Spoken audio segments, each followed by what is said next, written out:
Rasulillah wa ala alihi wa sahbihi wa mawala. Asyhadu an la ilaha illallah wahdahu la syarika lah wa asyhadu anna Muhammadan abduhu wa rasuluhu alladzi la nabiyya ba'da. Amma ba'd. Shrah li sadri wa yassir li amri wahlul 'uqdatam min lisani yafqahu qawli. Allahumma la sahla illa ma ja'altahu sahlan wa anta taj'alul hazna idza syi'ta sahlan.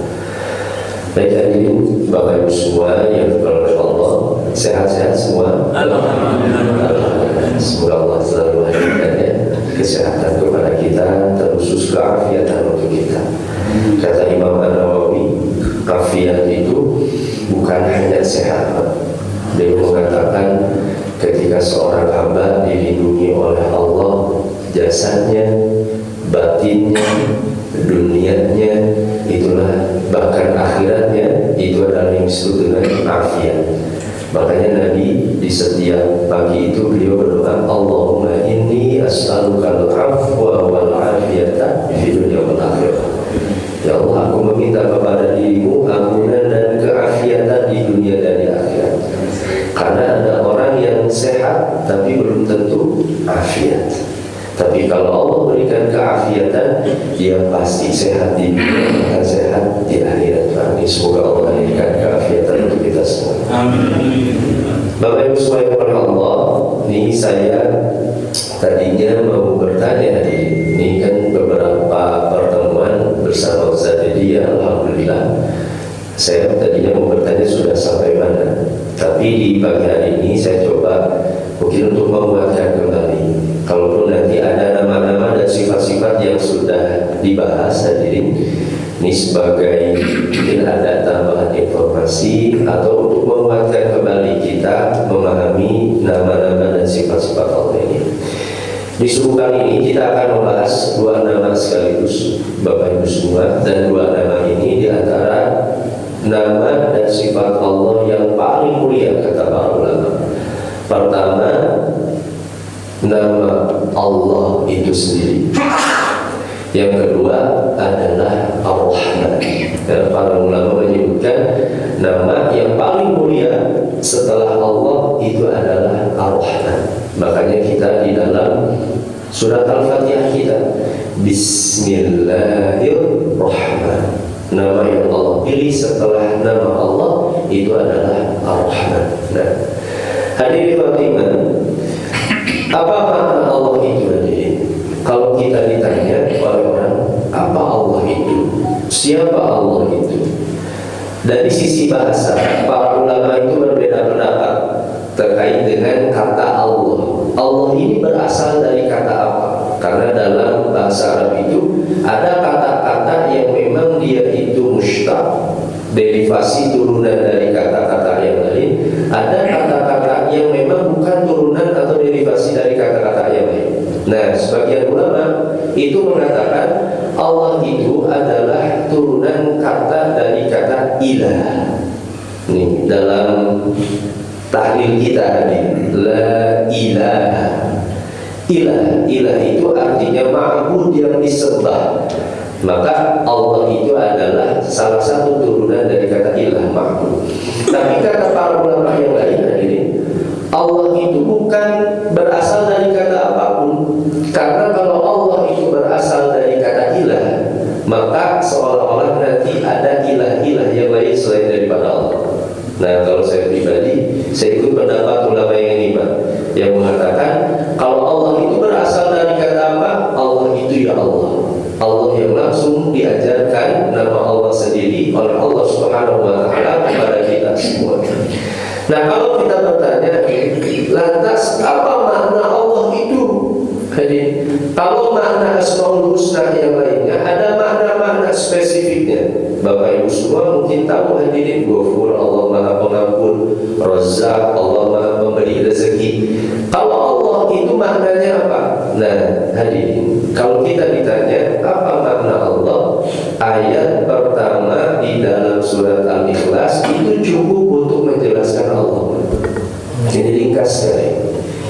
Kan surat Al-Ikhlas itu sedang menjelaskan asbabun nuzulnya. Orang-orang kafir Quraisy mereka datang kepada Nabi Muhammad SAW terheran.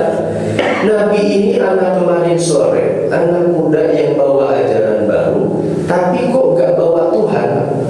Maksud mereka, biasanya setiap suku kabilah bawa agama ajaran itu, mereka punya Tuhannya masing-masing dibentuk dalam sebuah patung.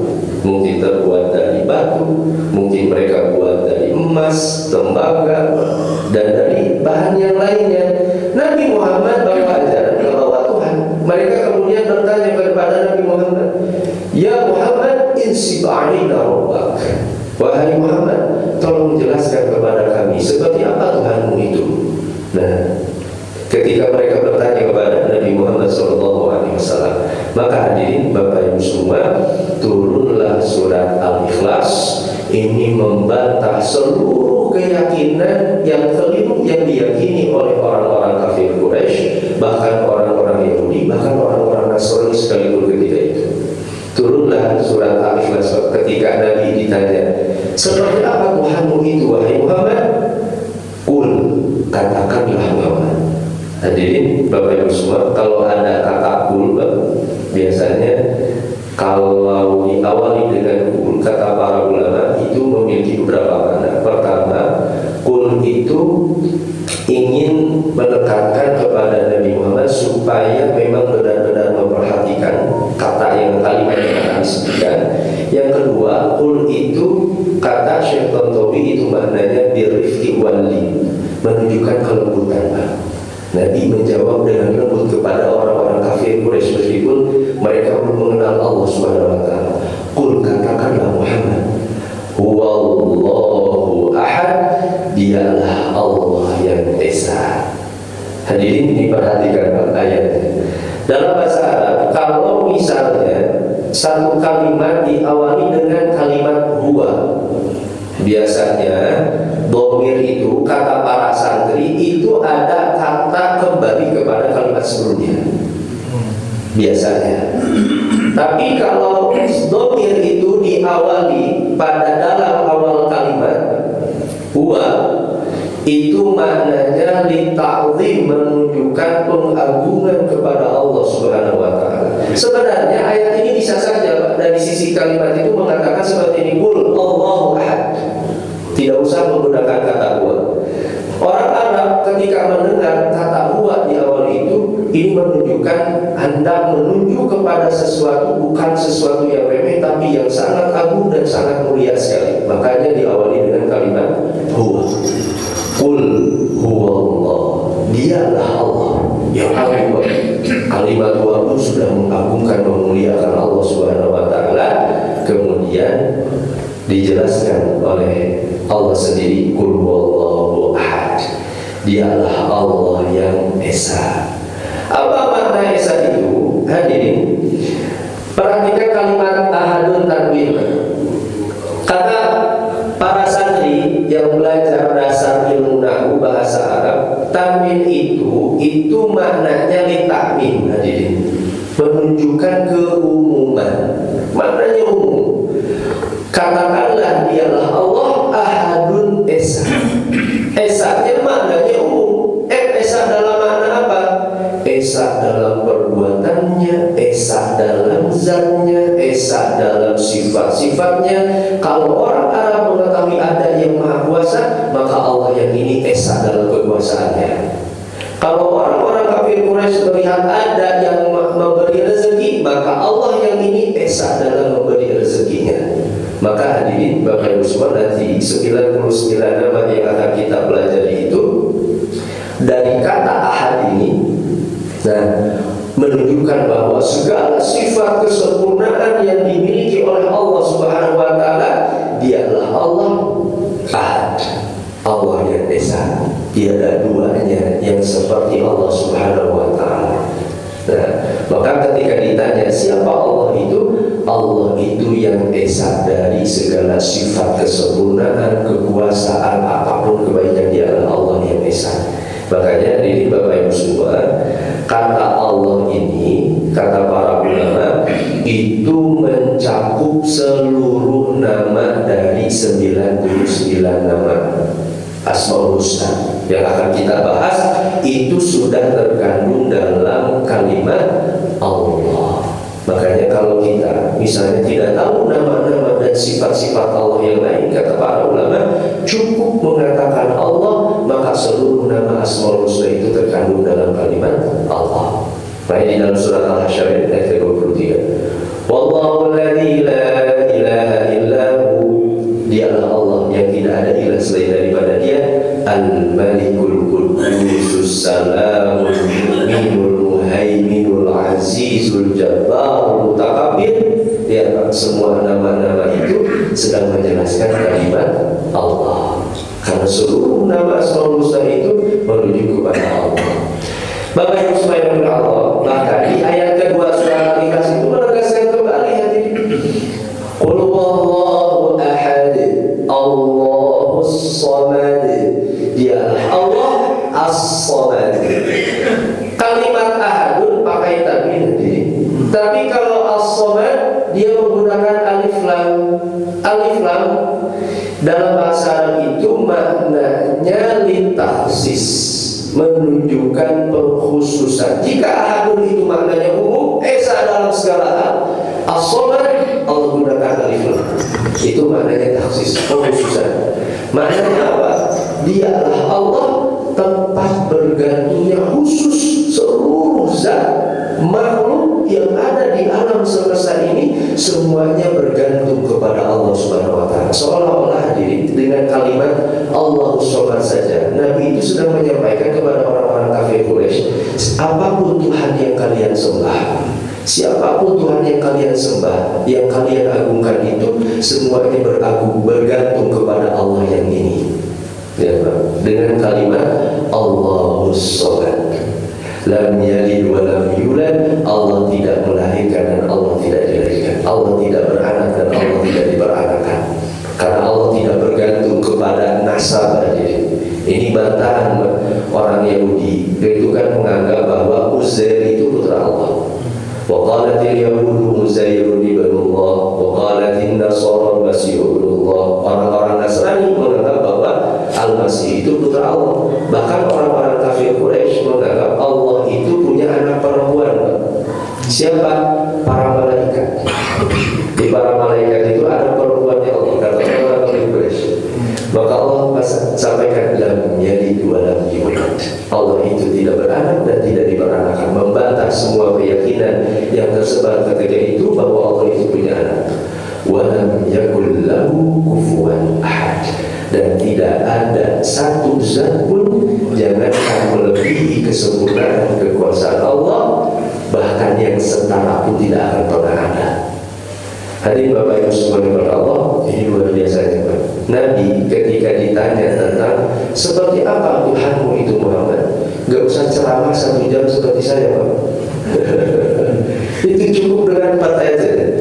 Qul huwallahu ahad, Allahus samad, lam yalid wa lam yulad wa lam yakul lahu kufuwan ahad.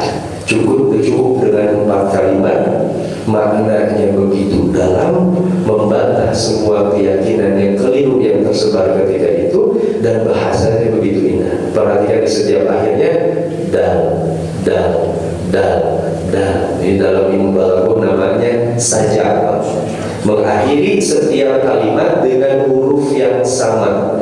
Bapak Ibu semua, kalau ditanya satu hal, apalagi ditanyanya tentang hal yang berat, Nabi kan ditanya tentang masalah teologi, ditanya tentang masalah yang berat, kemudian kita jawab dengan spontan, dengan 4 kalimat sudah menjawab semua itu, dan dengan kalimat yang indah diakhiri dengan huruf yang sama, tapi spontan. Kira-kira bisa tidak? Bapak kalau ditanya 4 kalimat, dan ini diantara kemujizatannya Al-Quran. Qul huwallahu ahad, Allahus samad, lam yalid wa lam yulad wa lam yakul lahu kufuwan ahad. Nah, ini Bapak Ibu sekalian Allah, ini kata Syekh Al-Utsaimin, beliau mengatakan, Allah Ta'ala fawwal ismul a'zam al-mutlaq. Nama Allah itu adalah nama yang paling agung. Jika kita ditanya dari 99 nama, kira-kira mana nama yang paling mulia dari Allah, yaitu nama Allah itu sendiri. Ini nama Allah itu adalah nama itu adalah Allah. Alladzi la yaktasiru ala sifat, yang tidak terbatas kepada sifat apapun. Nanti kita bahas Ar-Rahman, Ar-Rahimnya, Al-Malik, Al-Qudusnya, semua terkandung dalam kalimat Allah, tidak terbatas kepada satu sifat. Au khasiyatin wahidah, atau kekhususan satu pun. Bal huwa alladzi tata'adda fi sifat, bahkan dalam kata Allah itu tergabung banyak sifat, ya tarunnaha, yang dikandung dalam kalimat Allah. Wa yahtawiha fi asma'i al-husna, dan dikandung dalam kalimat Allah itu nama-nama seluruh yang paling mulia yang dimiliki oleh Allah. Makanya, nah ini di dalam Al-Quran ini kata Syekh Al-Musid, wa in ta'uddu nikmatallahi la tuhsuha. Jika kalian menghitung nikmat Allah, maka kalian tidak akan sampai kapanpun dapat menghitungnya. Kenapa nikmat Allah itu hadirin itu tidak dapat terhitung? Nah ini kata Syekh sepertinya, Bapak Ibu semua, kalau saya ingin tanya Pak, kira-kira air yang dilihat ini terbatas tidak terbatas? Terbatas. Air ini kita bisa ukur, hadirin, itu air Pak. Semua materi yang memang benda itu bisa terukur. Yang namanya materi itu sebenarnya sesuatu yang terbatas. Hadirin, benda, emas, perak, tadi makanan, itu sebenarnya sesuatu yang terbatas karena bisa kita ukur. Tapi kenapa ayat ini menjelaskan bahwa nikmat Allah itu tidak terbatas? Karena kata Syekh, ketika nikmat itu sesuatu yang terbatas, tapi karena disadarkan kepada kalimat Allah yang tidak terbatas, maka nikmat itu menjadi sesuatu yang tidak terbatas. Karena disadarkan kepada kalimat Allah yang tidak memiliki batasan apapun. Hadirin Bapak Ibu semua, kalau kita ditanya Allah itu kan Ar-Rahman, seperti apa batasan kasih sayangnya? Tidak terbatas kasih sayang. Allah itu Maha Pengampun, seperti apa ampunannya? Tidak terbatas ampunannya. Itu mana Allah. Nah, hadirin Fatimah rahimahullah, nah makanya tadi di dalam surat Al-Hasyr tadi kalimat Al-Malik, Al-Qudus, As-Salam, Al-Mu'min, semuanya terkandung dalam kalimat Allah. Dan itulah makna Allah ini, bahwa seluruh Asmaul Husna itu terkandung dalam kalimat Allah. Nah barulah kemudian Allah jelaskan ada 99 nama yang Allah ajarkan kepada kita, baik di dalam Al-Quran, baik di dalam Sunnah, atau yang Allah ajarkan kepada para Nabi yang ingin menjelaskan secara rinci sifat-sifat mulia dari Allah Subhanahu Wa Taala. Nah Bapak Ibu sekalian Allah, di antara nama yang paling mulia yang dimiliki oleh Allah Subhanahu Wa Taala setelah Allah itu Ar-Rahman. Apa dalilnya? Surat Al-Isra ayat 110. Ketika Allah berfirman, "Qul Allah awidhur Rahman." Serulah Allah atau serulah Ar-Rahman. Nama yang disebutkan oleh Allah setelah kalimat Allah itu Ar-Rahman. Ayyamma tad'u falahul asmaul husna. Nama mana saja yang kamu seru, maka dia memiliki nama-nama yang paling terbaik, nama-nama yang paling mulia. Apa Ar-Rahman itu? Ini dari sisi bahasa dulu tadi. Dalam bahasa Arab itu, kalau ada pola kata dari pola kata fa'lan seperti Rahman, ada kasran atau pola-pola yang seperti fa'lan, itu maknanya mubalaghah. Apa mubalaghah itu? Saya kasih contoh.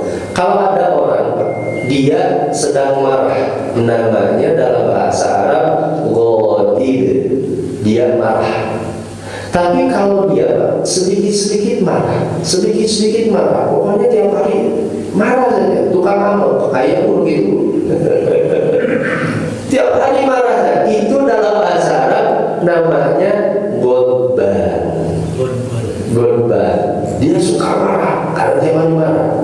Orang yang marah disebut ghadib, yang suka marah namanya ghadban.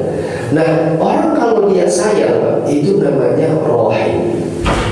Tapi kalau misalnya dia sangat sayang sekali, sayangnya sangat, itulah yang disebut dengan Rahman.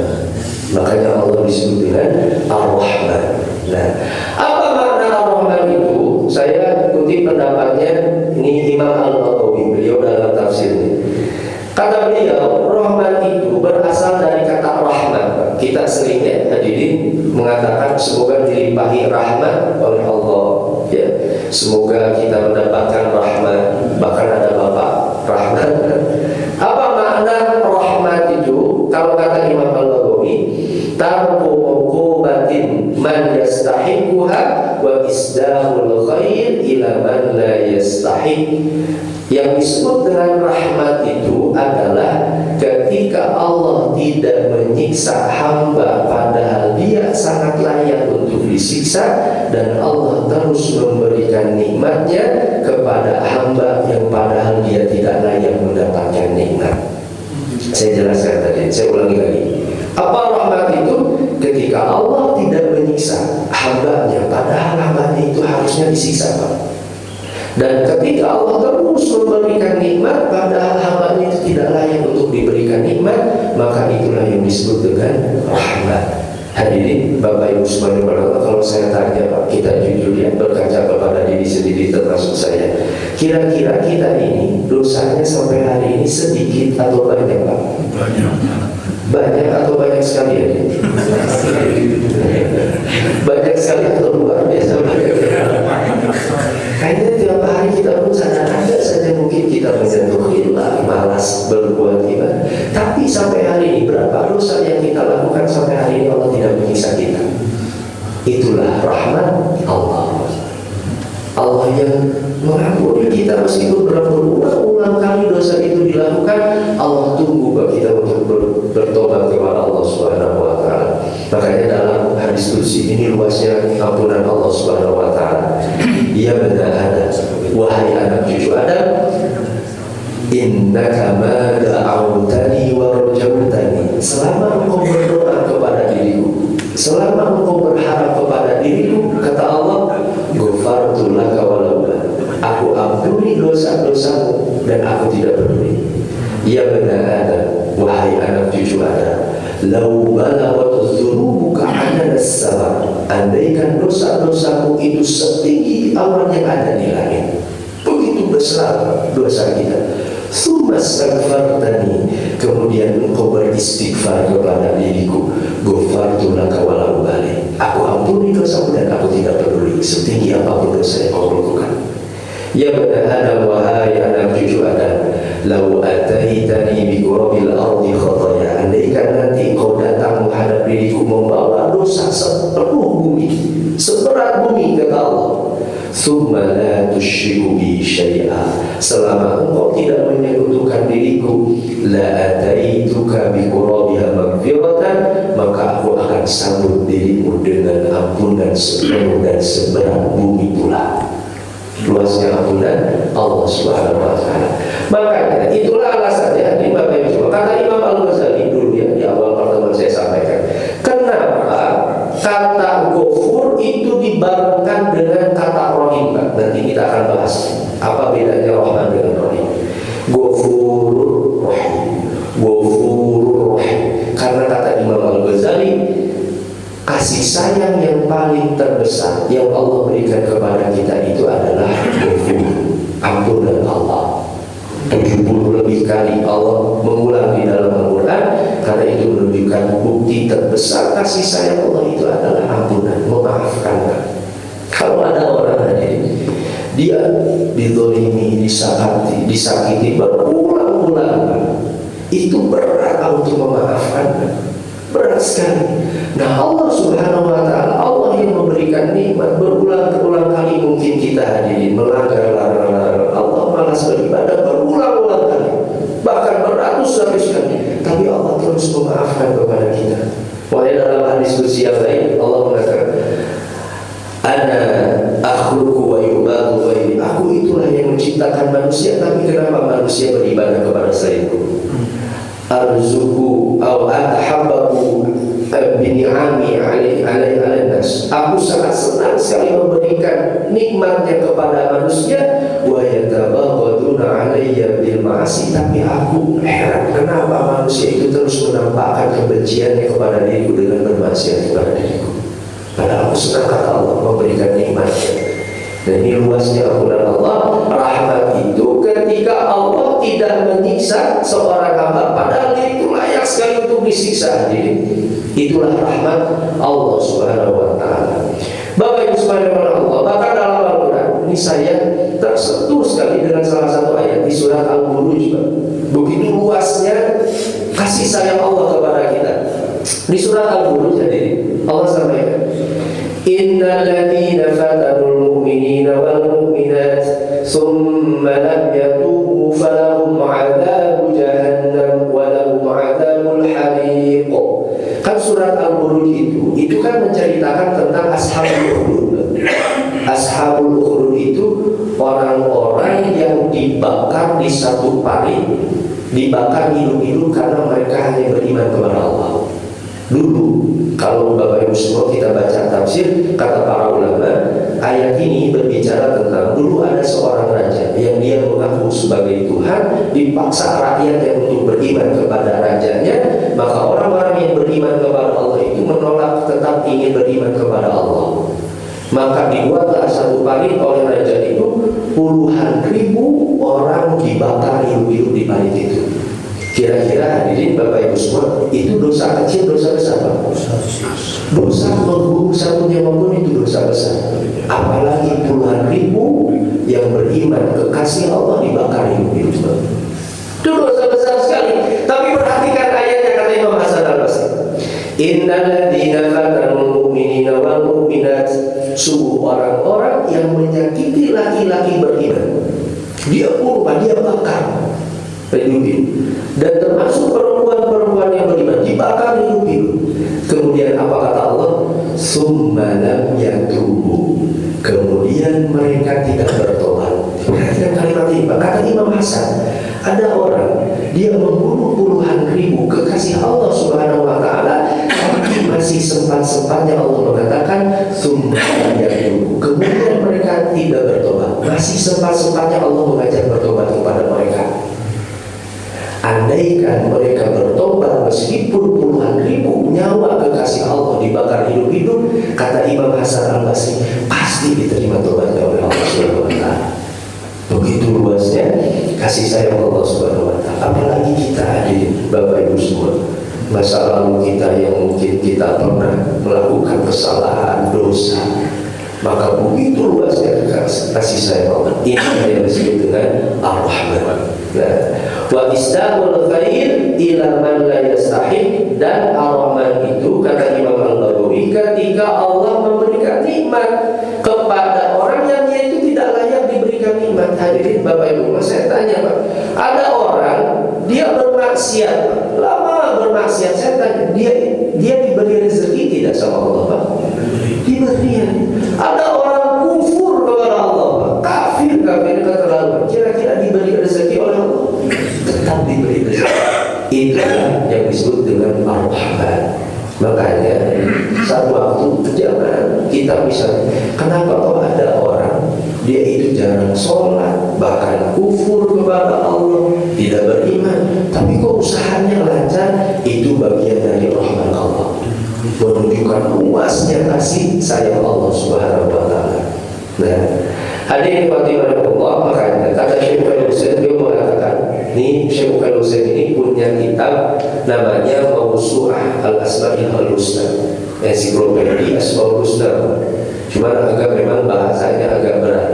Nah, yang kalau saya sarankan kalau mau, nah ini kalau di para santri atau para asatidz ingin membaca, yang agak enak bahasanya itu Imam Al-Qurtubi yang Al-Asnad fi Syarh Asmaul Husna, atau ulama kontemporer Syekh itu lebih mudah.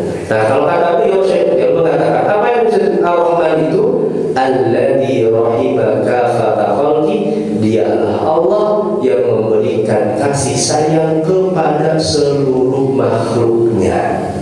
Mau dia beriman, mau dia bermaksiat, mau dia kafir, Allah tetap sayang.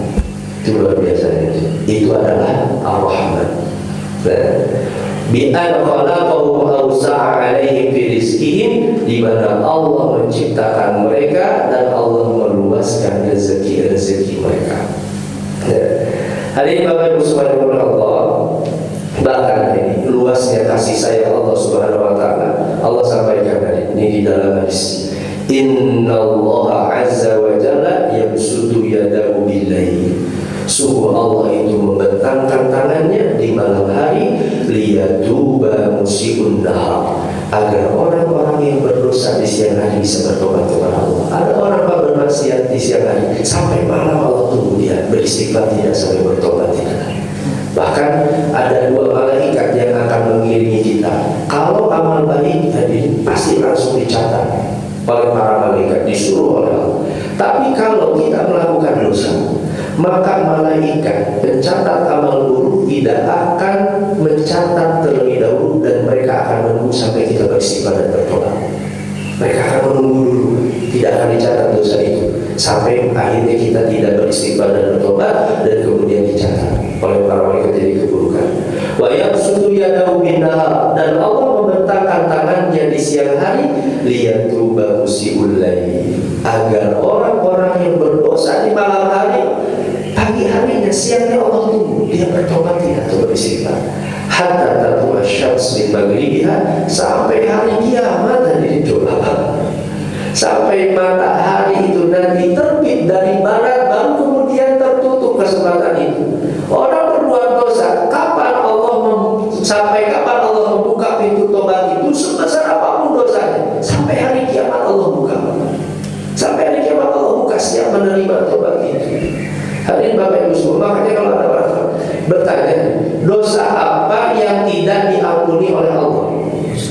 Mungkin yang terpikirkan oleh kita, beberapa di antara kita mengatakan syirik, ya kan?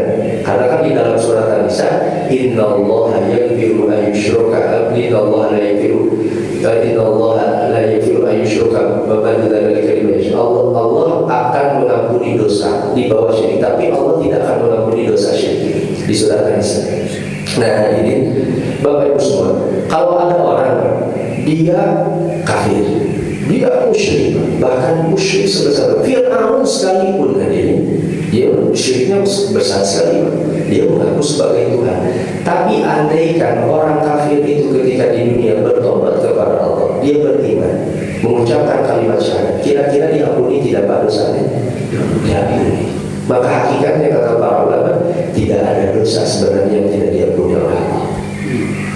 Yang ada hanyalah dosa yang tidak ditobati ketika di dunia. Karena dosa yang tidak diampuni oleh Allah, bahkan dosa syirik sekalipun diampuni pada saya selama dia bertobat kepada Allah Subhanahu wa ta'ala, kembali kepada Allah. Hari Bapak Ibu semua, Allah sampaikan tadi, bahkan sebelum menciptakan kita, Allah menetapkan kasih sayangnya, bahkan menulis satu tulisan di atas arasy-Nya. Innallaha lamma qadal khalqa, kata Nabi SAW, sungguh Allah menetapkan, ketika menetapkan makhluknya, menciptakan makhluk, kata inda fawqa arsy, Allah menulis di atas arasy-Nya. Di atas aras ada tertulisan ini, inna rahmati sabaqat ghadabi, sungguh kasih sayangku itu lebih datang dahulu daripada murkaku. Kasih sayang Allah lebih besar dari Bapak Ibu semua dari murka Allah. Kalau ada yang bertanya dari Bapak Ibu semua, kalau Allah benar punya rahmat kasih sayang kepada makhluk seluruhnya, lantas kenapa Allah turunkan bencana? Lantas kenapa Allah turunkan musibah? Kita dapat masalah, kesulitan, rasa sakit, penyakit, Allah turunkan kepada kita. Kalau memang Allah Ar-Rahman, kenapa Allah turunkan itu? Bahkan ini rasa sakit, penyakit, masalah, sehebat apapun musibah yang kita terima, itu adalah wujud Ar-Rahman Allah. Saya tahu ini kata Imam Al-Ghazali dalam kitabnya. Kata beliau, bahkan musibah rasa sakit pun itu adalah wujud kasih sayang Allah. Imam Al-Ghazali menganalogikan seperti ini tentang musibah itu sebagai kasih sayang Allah. Ada seorang anak, kata Imam Al-Ghazali, ada seorang anak ini divonis oleh dokter karena penyakit tertentu dia harus diamputasi kakinya, dia harus dipotong.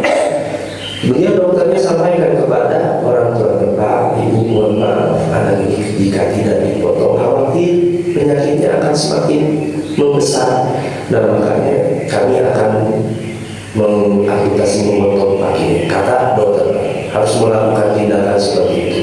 Ibunya kemudian berkata kepada dokter, dokter tolong jangan potong kaki anak saya, tolong jangan potong kaki anak saya. Kata ibunya, tolong, saya sayang sekali, saya tidak tega kehilangan anak saya, kehilangan kakinya. Kemudian datang pak ayahnya. Ayahnya kemudian mengatakan kepada dokter, jika memang tindakan itu harus dilakukan, potong saja kakinya. Kata bapaknya, kira-kira Bapak Ibu semua, ini kasih sayang yang benar, itu kasih sayang ibunya yang melarang dokternya untuk memotong, atau kasih sayang ayahnya yang harus dipotong kakinya? Orang yang berakal, kalau memang secara medis dia harus dipotong, jika tidak bahkan akan berbahaya, maka yang benar itu adalah kasih sayang ayahnya, meskipun anaknya harus merasakan rasa sakit dipotong kakinya. Seperti itulah kata Imam Al-Ghazali, kenapa Allah berikan rasa sakit kepada kita, Pak? Allah berikan rasa sakit, musibah, penyakit, masalah kepada kita karena Allah berharap kita tidak merasakan rasa sakit yang lebih besar. Makanya di surat As-Sajdah ayat 21 perhatikan ayat ini. Apa kata Allah? Wa la nudhiqannahum minal 'adzabil adna dunal 'adzabil akbar la'allahum yarji'un. Kami timpakan rasa sakit yang sedikit sekali kata Allah, dunal 'adzabil akbar, agar mereka tidak merasakan rasa sakit yang lebih besar. Bapak Ibu saudara, kita diuji dengan penyakit karena Allah tahu dengan rasa sakit itu bersih dosa-dosa kita, karena Allah tidak mau kita nanti merasa mencicipi panas yang di neraka nanti di akhirat. Allah timpakan masalah, ujian, karena Allah ingin sekali kita ini masuk surga nanti di hari kiamat. Maka Allah turunkan musibah bencana kepada kita semua, la'allahum yarji'un, dan agar mereka semua kembali kepada Allah Subhanahu. Berapa orang tadi Bapak Ibu semua, orang ketika ditimpa musibah justru semakin dekat dengan Allah. Ketika ditimpa masalah, ya malam ini berdoa bersujud, ya Allah saya punya masalah, bereskan masalah saya, bereskan. Begitu dekat orang memanggil seorang hamba, terkadang harus dengan rasa sakit.